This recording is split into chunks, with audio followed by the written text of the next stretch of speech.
Bonjour mes chers amis, comment allez-vous? J'espère que vous allez bien et bienvenue dans une nouvelle vidéo avec moi, Madame Ayat, de notre chaîne Le Français Bazava. أهلا بكم. سعيدة بقابلكم مرة تانية في قناتنا Le Français Bazava. Aujourd'hui notre leçon de l'adverbe. هنتكلم النهاردة عن الادفيرب، درس جميل جدا وبنستخدمه كتير في الجملة. هنتعرف مع بعض النهاردة c'est quoi l'adverbe, où est la place de l'adverbe dans la phrase, quel est ce sort et c'est quoi la différence entre l'adverbe et l'adjectif. هنتكلم عن ايه هو الادفيرب، الفرق ما بين الادفيرب والصفة، وعن انواعه وعن اماكن تواجد الادفيرب في الجملة. يلا بينا نبدأ الفيديو. C'est quoi l'adverbe? L'adverbe, c'est un mot qui vient pour changer ou éclairer un verbe ou un adjectif ou autre adverbe ou pour toute la phrase. الادفيرب اللي هو الظرف، احنا بنقول عليه في العربي الظرف او الحال، وبيجي في الفرنساوي مع الفعل او بيجي لظرف تاني او بيجي مع صفة او بيجي للجملة كلها.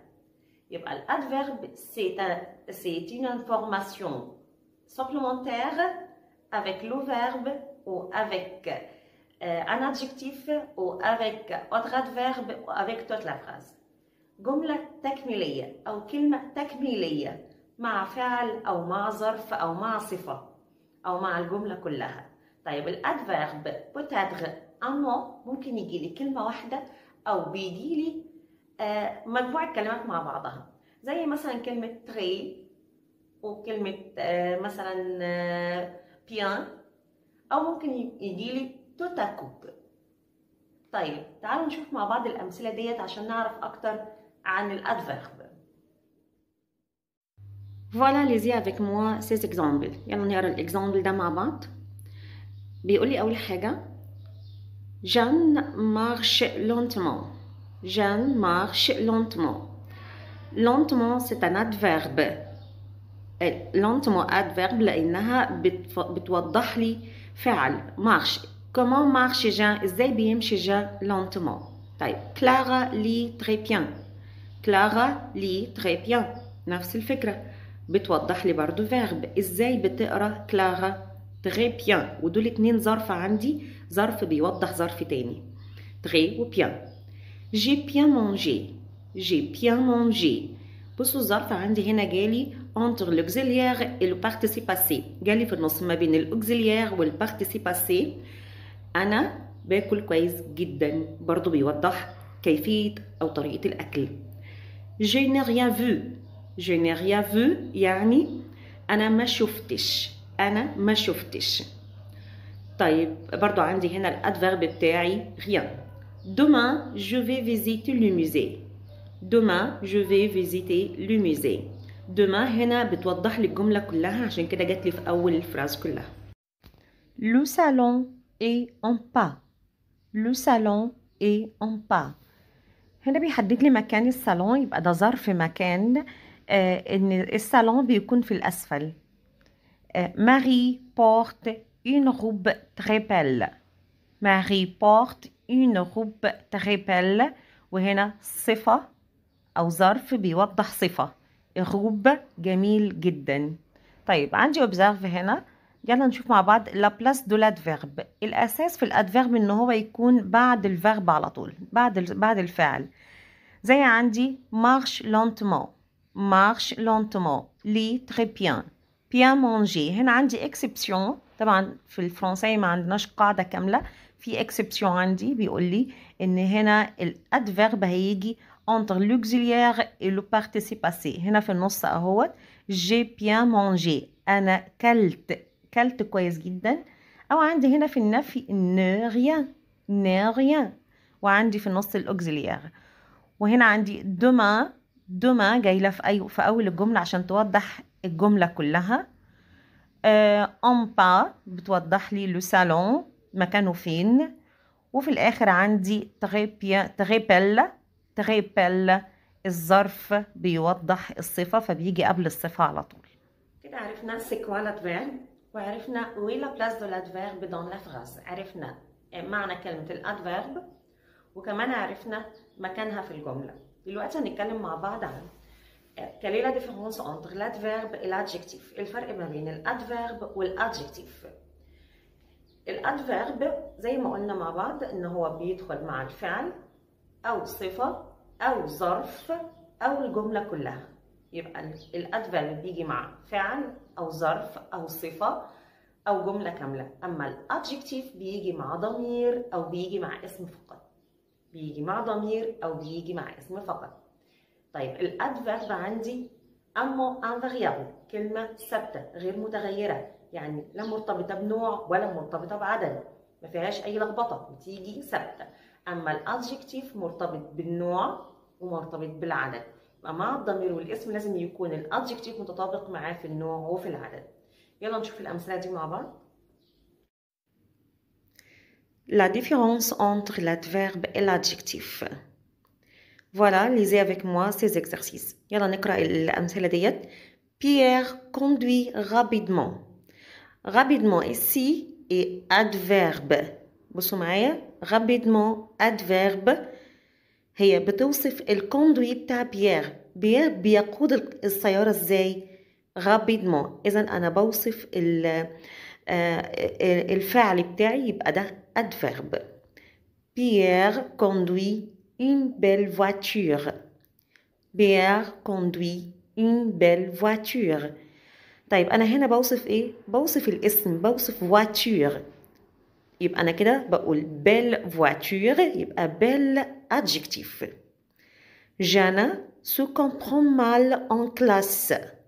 Jana se comprend mal en classe. أنا هنا بقول إيه؟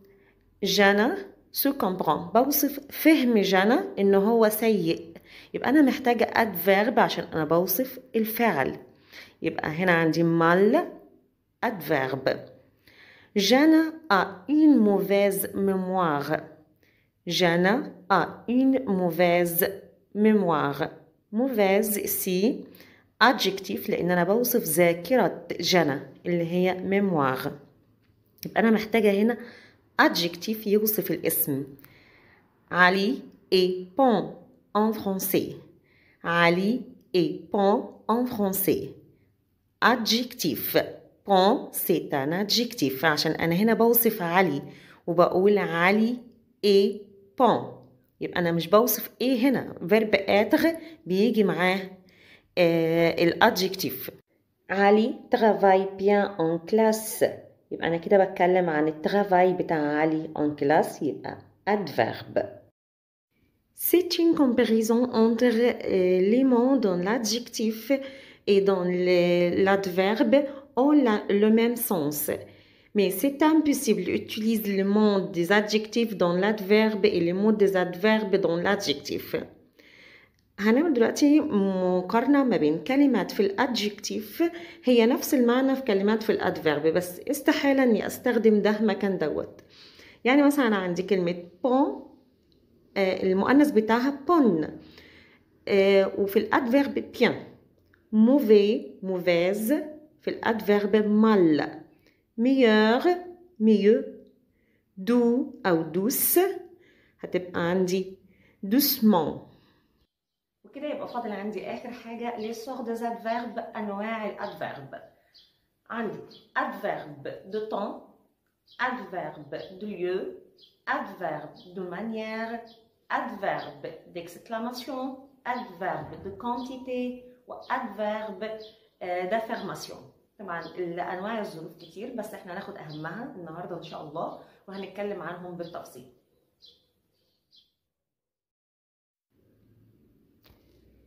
Les adverbes se classent en الظروف بتنقسم إلى les adverbes de temps. adverbe de temps يعني ظرف زمان، الكلمات بتاعته hier, souvent, avant, tout, toujours, déjà, tard, quelquefois, encore, puis, soudain, demain, maintenant, ensuite, bientôt, jamais, aujourd'hui, aussitôt, en même temps, tout de suite, tout à coup, parfois, d'abord, après. ونلاحظ برضو زي ما قلنا ان الادفيرب ممكن يكون عندي un كلمة او quelques mots بعض الكلمات مع بعضها زي hier, souvent, avant, tout دي كلها كلمات وزي عندي en même temps او tout de suite او tout à coup. ناخد الاكزامبل je fais toujours des sports au club. Toujours c'est un adverbe. Les adverbes de lieu ظروف المكان الكلمات ici, près, là, où, devant, loin, ailleurs, partout, derrière, dedans, dehors, autour, à l'intérieur, à côté, à droite, à gauche, dessous, dessus, en bas, au non, là-bas, nulle part, quelque part, tout droit. دي كلمات تدل على les adverbes de lieu. ناخد الاكزامبل ده. La poste est à gauche du jardin. La poste est à gauche du jardin. À gauche, c'est un adverbe.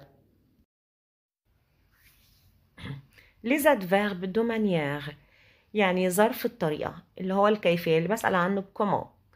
وعندي بعض كلماته اللي هي زي bien أو très أو comment أو surtout أو plutôt. طيب أنا ممكن أخد الادفيرب من الصفة إن أنا بجيب الفيمينا للصفة وأضيف عليه MENT بس لازم أجيب الفيمينا الأول اللي هو المؤنث زي مثلا كلمة exact المؤنث بتاعها exact الصفة الادفيرب بتاعها exactement حطيت MENT sérieux sérieuse sérieusement profond profonde profondément précis précise précisément. ونلاحظ كويس ان حطينا على الاو اكسون في الادفيرب بتاع profonde و précise. الصفة اللي بتنتهي ب u i او او اكسنت جو او او بنضيف ليها MENT عشان تبقى adverbe زي grave gravement aisé aisément vrai vraiment absolu absolument.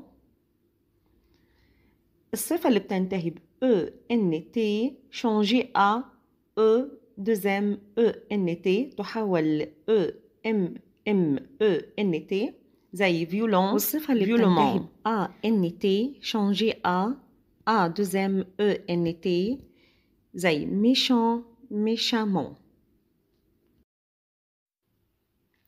Les adverbes d'exclamation ظروف التعجب زي مثلا عندي comme que quel. par exemple comme il fait beau يا له من طقس جميل que c'est compliqué يا له من معقد quelle belle fille يا لها من بنت جميلة. les adverbes de quantité ces adverbes correspondant de données quantitatives الظروف الكمية اللي بتعبر عن المعطيات الكمية زي مثلا عندي peu, moins, plus, très, encore, tout, beaucoup, assez, autant, trop, environ, presque, seulement, tellement.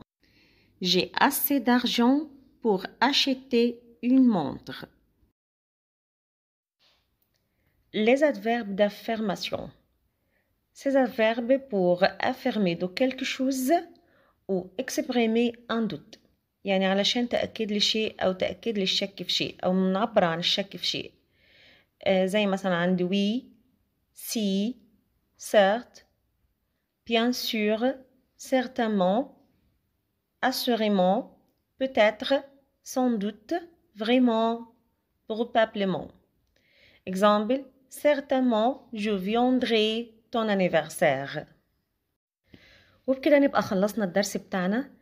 بتمنى نكون استفدنا من الدرس. يا ريت نسمعه تاني كذا مرة ونقرأ الأمثلة تاني علشان نأكد فهمنا للدرس بتاعنا. Merci beaucoup pour vos attention avec moi. ميرسي جدا ليكم. يا رب يكون الفيديو عجبكم. لو عجبكم نعمل لايك ونعمل سبسكرايب ونشير الفيديو عشان الكل يستفاد معانا. و au revoir.